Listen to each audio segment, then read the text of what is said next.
So some differences between Ellis and Beck. Ellis emphasized the forceful elimination of irrational beliefs.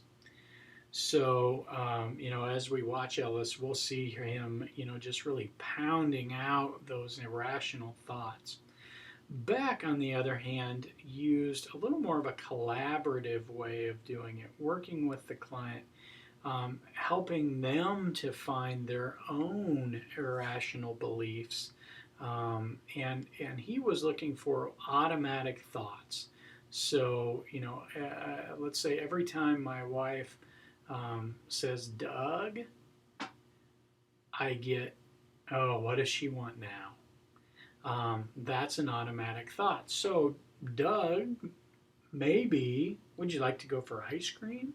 But I automatically go to Doug, meaning, oh, geez, here it comes. Like she's gonna nag me. Now I'm gonna get bothered about something. And so that's how Beck kind of did his work. He was looking for these automatic thoughts. And the second point here, Beck was a little put off by the irrational thought. He thought that was a little bit too harsh. Ellis never conceded that point and took it out, but Beck was quite a bit softer. I think had a lot more warmth to him. Was more interested in that relationship building than perhaps Ellis was.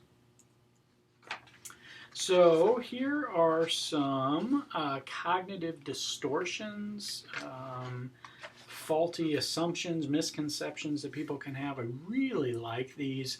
And some of these we've talked about. So catastrophizing. So that is, the evidence doesn't support the conclusion. So I'm blowing things up, blowing things out of proportion.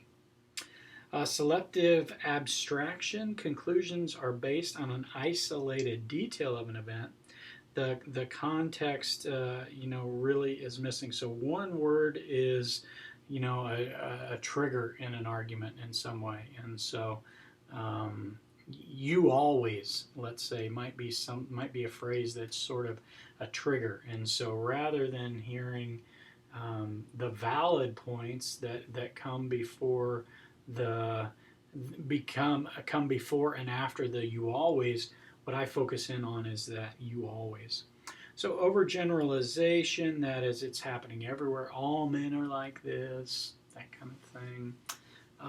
Magnification, minimization, so a little bit more of that blowing things out of proportion, or saying, everybody blows half of their paycheck on payday by going to the bar. Everybody does that.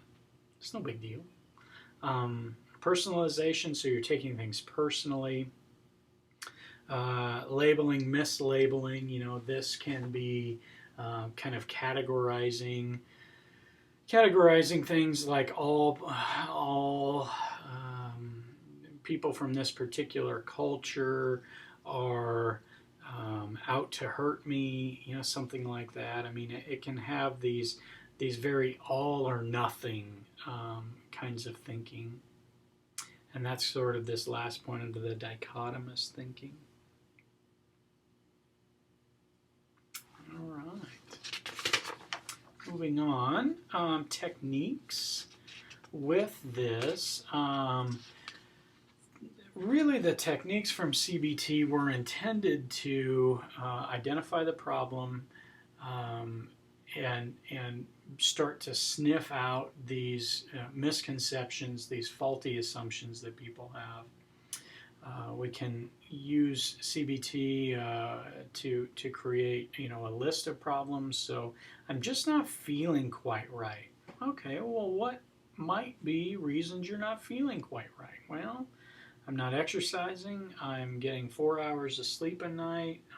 I drink caffeine all day long. I eat potato chips for my lunch. Okay, so you're just kind of creating a problem list, helping with that. Self-rating scales like the Beck Depression Inventory. Keeping thought records, jotting down their automatic thoughts. And that would be called cognitive self-monitoring. Thinking in shades of gray, remember a lot of the problem can be all or nothing. It is, things are either right or they're wrong, and there's nothing in between. So, for example, the speed limit is 55, and if you're going 56, you're breaking the law and should get in trouble, should get a ticket. Thinking in shades of gray is, well, why might they be speeding? Are there reasons that might justify that? Like, they're taking a loved one to the hospital, or a loved one is on their way to the hospital in an ambulance and they're trying to get there to help check them in. And so getting to see that life is not as easy as all or nothing. Life is not as easy as black and white. And so role playing is another technique.